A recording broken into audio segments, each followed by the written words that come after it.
कैसे पता करें कि आपका पार्टनर आपकी वैल्यू करता है या फिर नहीं करता है, आपकी रिस्पेक्ट करता है या फिर नहीं करता है। सो हे गाइस, मैं हूं श्रावण कुर्मावंशी और आज के इस वीडियो में हम इसी टॉपिक के ऊपर बात करने वाले हैं। तो कैसे पता करें आपकी गर्लफ्रेंड या फिर आपका बॉयफ्रेंड आपकी वैल्यू करता है या फिर नहीं करता है। तो सबसे पहली बात, अगर आपको उस इंसान से बात करने के लिए रिक्वेस्ट करनी पड़े, अगर आप उनसे बात करने के लिए रिक्वेस्ट कर रहे हो कि मुझसे 10 मिनट बात कर लो, मुझसे 1 घंटा बात कर लो, और वो इंसान बार बार आपको इग्नोर कर रहा है, बार बार आपकी बातें नहीं सुन रहा है, तो समझ जाओ कि उस इंसान के नज़र में आपकी वैल्यू कम हो रही है। अगर वो इंसान बिजी है, सबसे पहली बात, 24 घंटे कोई भी इंसान बिजी नहीं रहता। अगर वो इंसान रोज रोज आपको यही बोल रहा है, आपको इग्नोर कर रहा है, आप रोज उनसे रिक्वेस्ट कर रहे हो बात करने के लिए, लेकिन वो बात नहीं कर रहा है, वो बहाने बना रहा है, वो बता रहा है कि मैं बहुत ज़्यादा बिजी हूँ। लेकिन एक बात हमेशा याद रखना कि कोई 24 घंटे बिजी नहीं रहता है। अगर आप उनसे रिक्वेस्ट कर रहे हो, प्यार की भीख मांग रहे हो, लेकिन वो इंसान 1% भी आपको वैल्यू नहीं दे रहा है, आपको अटेंशन नहीं दे रहा है, तो अब आप समझ जाओ कि आपको एक्शन लेने की ज़रूरत है, क्योंकि वो उस इंसान की नज़र में आपकी वैल्यू बहुत ज़्यादा कम हो चुकी है। वो इंसान अब आपको इग्नोर कर रहा है। दूसरी बात जो मैं बताने वाला हूँ, अगर आप उस इंसान को बार बार टेक्स्ट मैसेज कर रहे हो, बार बार कॉल्स कर रहे हो, लेकिन उसके बदले वो 1% भी आपको आंसर नहीं दे रहा है, यानी आप 100% एफर्ट्स लगा रहे हो कि उस इंसान से बात हो जाए, लेकिन वो इंसान आपको इग्नोर कर रहा है, आपके कॉल्स रिसीव नहीं कर रहा, आपके कॉल से उसे फ़र्क नहीं पड़ रहा, आपके मैसेजेस से उसे फ़र्क नहीं पड़ रहा है, यानी वो आपके कॉल्स को, मैसेज को इग्नोर कर रहा है, तो उस इंसान के नज़र में आपके लिए वैल्यू कम हो चुकी है। वो इंसान आपकी वैल्यू कम कर रहा है।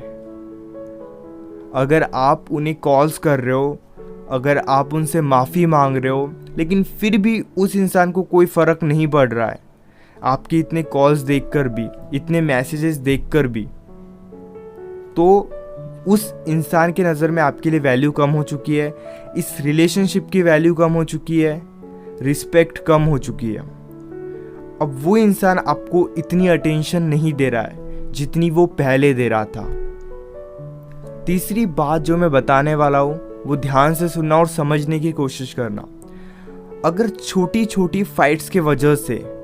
वो इंसान छोड़ने की बात करता है, यानी जब भी आपके बीच में कोई छोटी फाइट्स होती है और उस वक्त वो इंसान बोलता है कि मैं तुम्हें छोड़ दूंगा, मैं तुम्हारे साथ नहीं रहना चाहता, मैं तुम्हारे साथ कंफर्टेबल नहीं हूँ, तो उस इंसान के नज़र में आपके लिए वैल्यू कम हो चुकी है, यानी वो इंसान इस रिलेशनशिप से खुश नहीं है, वो इंसान आपके साथ खुश नहीं है, आपके साथ कंफर्टेबल नहीं है। आपके लिए उस इंसान के नज़र में वैल्यू कम हो चुकी है, रिस्पेक्ट कम हो चुकी है। वो इंसान अब आपको वैल्यू नहीं दे रहा है, अब आपको रिस्पेक्ट नहीं दे रहा है। अगर आप अपने साइड से 100% एफर्ट्स लगा रहे हो इस रिलेशनशिप को बचाने के लिए, लेकिन वो फिर भी आपको इग्नोर किए जा रहा है, आपसे बात नहीं कर रहा, बार बार बिजी होने के बहाने बना रहा है, तो आप समझ जाओ कि अब आपको कोई ना कोई एक्शन लेने की ज़रूरत है, ताकि उस एक्शन के वजह से या तो ये रिलेशनशिप बच जाए या फिर आप अपने लाइफ में मूव ऑन कर लो। अगर जब भी आपके बीच में छोटी फाइट्स होती है किसी भी रीज़न के वजह से, और उस वक्त वो इंसान आपको छोड़ने की बात करता है, तो समझ जाओ कि वो इंसान आपको फ्यूचर में धोखा दे सकता है, फ्यूचर में वो इंसान आपको छोड़ सकता है। तो अगर ये तीनों बातें आपको उस इंसान के अंदर दिख रही है, तो अब आप समझ जाओ कि आपको अपनी वैल्यू बढ़ाने की ज़रूरत है। और वैल्यू कैसे बढ़ाते हैं, इस पर मैंने एक वीडियो भी बनाई है, तो आप जाकर ज़रूर चेक करना मेरे चैनल पर। या फिर अगर आपको लग रहा है कि अब ये रिलेशनशिप नहीं बच सकता, इस रिलेशनशिप में आपकी वैल्यू बहुत ज़्यादा कम हो चुकी है, रिस्पेक्ट कम हो चुकी है, आपके बीच में बहुत ज़्यादा मिसअंडरस्टैंडिंग है, तो आप मूव ऑन कर लो, अपने लाइफ में आगे बढ़ो इस रिलेशनशिप को छोड़कर। Hope guys you understand. अगर रिलेशनशिप से रिलेटेड कोई भी प्रॉब्लम है, आप मुझे इंस्टाग्राम पर मैसेज कर सकते हो। अगर इसी तरह के और भी अमेजिंग वीडियोस देखना चाहते हो तो चैनल को ज़रूर सब्सक्राइब करना।